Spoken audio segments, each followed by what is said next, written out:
حد يعرفه ملحد يستتيبه 3 ايام، ولو ما رجعش يقتله. السلام عليكم. أنا جاي النهاردة علشان أقول لك اتبع القرآن وحده لقوله تعالى فاستمسك بالذي أوحي إليك إنك على صراط مستقيم. السلام عليكم ورحمة الله وبركاته أيها الفهم العظيم، وحشتوني أو في مقولة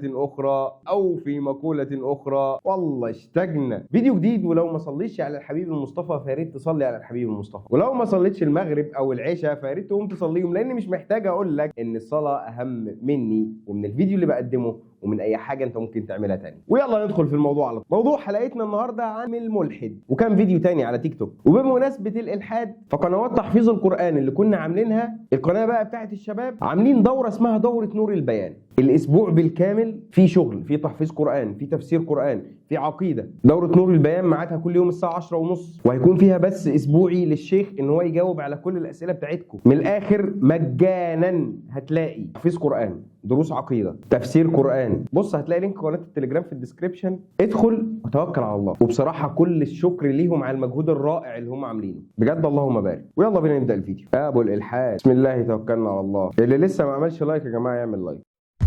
أما بعد، فنحن هنا اليوم في جلسة استتابة دعانا لها الحاج حافظ. بدأناها نحن هنا في جلسة استتابة. إبراهيم عيسى أبو حمالات اللي مؤلف الفيلم ده، معرفش هو يعرف ولا لأ إن مفيش جلسات استتابة. لا هو يعرف إن مفيش جلسات استتابة، ويعرف إن محدش بيعمل السيناريو اللي هو رسمه في الفيلم، ويعرف إن جلسة الاستتابة دي ما بتبقاش قاعدة ويا نقنعه يا نقتله، ويعرف إن جلسة الاستتابة ليها شروط، ويعرف إن في أكتر من 100 حاجة بتتعمل قبل جلسة الاستتابة، ويعرف إن بعد كل ده اللي بياخد القرار هو القاضي، مش أي واحد ماشي في الشارع. المهم خلينا نشوف. الصلاة خير من النوم. الصلاة ما عندناش حد بيعمل كده في الجمهورية كلها. مفيش حد بيمشي في الشارع يصحي الناس الصلاة. ده في رمضان المسحراتي بيلف يصحي الناس يتسحروا، ما بيصحيهمش للصلاة حتى، هو بيصحيهم يتسحروا. له أخ ولا ابن ولا حد يعرفه ملحد يستتيبه 3 ايام، ولو ما رجعش يقتله. السلام عليكم. استاذ ابراهيم هنا بشكل مباشر وصريح لغى القضاء من الدوله، ودي حاجه ما ينفعش يتسكت عليها، لان الشخص اللي بيتعمل له استتابه ده لازم يقام عليه الحجه، ولازم هو اصلا يكون سوي عقليا، ولازم حاجات كتير، وما بيعرضش على شخص واحد، ده على مجموعه من اهل العلم. مش زي ما قال الراجل اللي كان بيتكلم من شويه ده، اللي ليه اخ يستتيبه ولو ما استتابش يقتله. هو نعمل وكيل فيك، الدين ما بيقولش كده. ده حتى بعد ما بيعرض في جلسات علم وكتيره ما حدش ليه الحق انه يصدر قرار عليه غير القاضي، وانت لغيت القضاء. عندنا قانون، عندنا قضاء هو اللي بيطلق الاحكام، مش واحد ماسك ميكروفون يقول لك خلي اقتل اخوك لو مش عارف ايه. ده لا في الدين ولا في الدوله، مش في الاثنين، ده في دماغك انت لوحدك. مش عايز اطبق شرع ربنا، لكن احنا بنطبقه.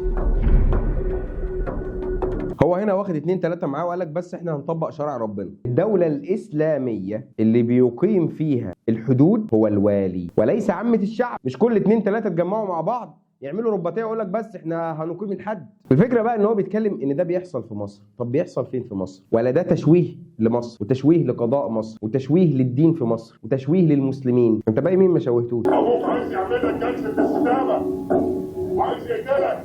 وهنا صوت طالع من الراجل اللي بنضاره ده بيقول ابوك هيعمل لك جلسه استتابه، ابوك هيقتلك. فهو بيقول لك ان الملحد ده ابن الشيخ المتشدد ده. يا جماعه احنا لو شفنا شيخ بالمنظر اللي هم مطلعينه ده، اللي هو لا يوافق اصلا الدين، فالشيخ ده هو اللي محتاج يتعمل له استتابه. المهم ان هو بيحاول يطلع لك رساله ان الولد ده الحد بسبب ابوه، بسبب طريقه ابوه، وان ابوه كرهه في الدين. حقيقه الشخص اللي طالع في المسلسل ده يكره اي حد في الدين، لكن الدين مش كده، والناس اللي بتتكلم باسم الدين مش كده. طب اللي بيعمله محمود حميده في الدور ده ايه؟ ده اصلا مش في الدين، ده بيخترع. عندنا استتابه ذكرها، هل ذكر شروطها؟ لا. عندنا حدود موجوده، هل ذكر شروطها؟ لا. فحسبي الله ونعم الوكيل. لا، وطلع ان الدين الاسلامي كله تطرف بس، اللي هو ما فيهوش شخص معتدل. لا، واللي طالع بقى جديد يقول لك الاسلام الوسطي. ما الاسلام كله وسط يا جماعه. المشكله عينه الشيخ اللي ابراهيم مسلط عليها الضوء هي فين؟ يعني انا ما اعرفش حد بالشكل ده. يعني ما شفناش مثلا حد بيطلع على المنبر بيعمل اللي هو بيعمله ده، شفناش حد بيطلع على حتى قناه يوتيوب بيعمل اللي هو بيعمله ده. ولو شفنا احنا هنوقف له قبل ابراهيم مثلا. مش فاضل غير ابو حمالات اللي يعرفنا الدين بيمشي ازاي.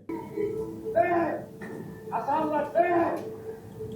هو بالفعل بيقيم الحدود، يعني ماسك كرباج وعمال يجلد ناس وبيطبق الحدود، يعني هو عايش ان هو بيطبق الحدود ونافي ولاغي الدوله. لو ده اللي في دماغ ابراهيم عيسى فاحنا محتاجين حد يفهمه ان الدوله موجوده وان الدوله حاطه قانون، والدوله الحمد لله بتعرف تطبق القانون ده. شكل التمويل المره دي جه جامد، فلوس جت حلوه.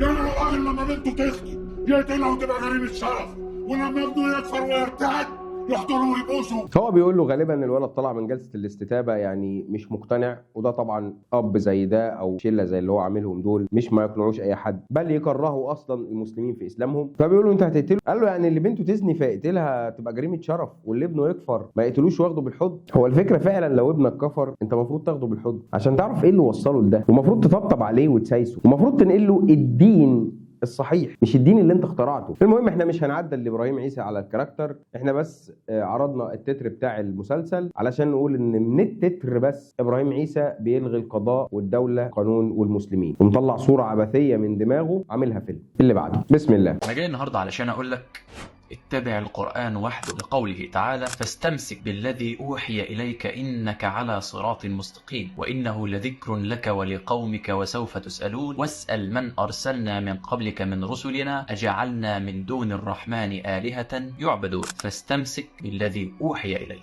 ولو عجبك الفيديو هو انت يا ابني بتقرا ايه من القران وتسيب الباقي؟ يعني ما عداش عليك وما ينطق عن الهوى ان هو الا وحي يوحى؟ فانت عارف ده معناه ايه؟ ده معناه انك تسمع كلام الرسول. انا مش لسه قايلك في الفيديو اللي فات اطيعوا الله واطيعوا الرسول؟ مش لسه قايلك في الفيديو اللي فات ما اتاكم الرسول فخذوه؟ انت بتنسى ولا نايم على ودانك ولا بتاخد ايات وتسيب ايات؟ يا حبيبي الايات دي دليل على انك تتبع الرسول في الوحي اللي ربنا اوحاه له. طب انت عايز تتبع القران بس هتصلي ازاي؟ هتصوم من امتى لامتى؟ ايه شكل الصلاه؟ ايه مبطلات الصلاه؟ ايه اركان الصلاه؟ ايه مبطلات الوضوء؟ ازاي بتطهر؟ انا عايز اعرف يعني في حاجات كتير كده هتعملها ازاي من غير الحديث الشريف، من غير الوحي اللي ربنا اوحاه لرسوله علشان يقوله للناس. وبعدين انت عندك في الايات اللي انت قلتها وانه لذكر لك ولقومك. طب مين اللي بلغوا القوم؟ هل القران نزل على القوم ولا نزل على الرسول صلى الله عليه وسلم؟ من بلغ الرساله؟ خلينا نتسلى عليك كل يوم في فيديو كده.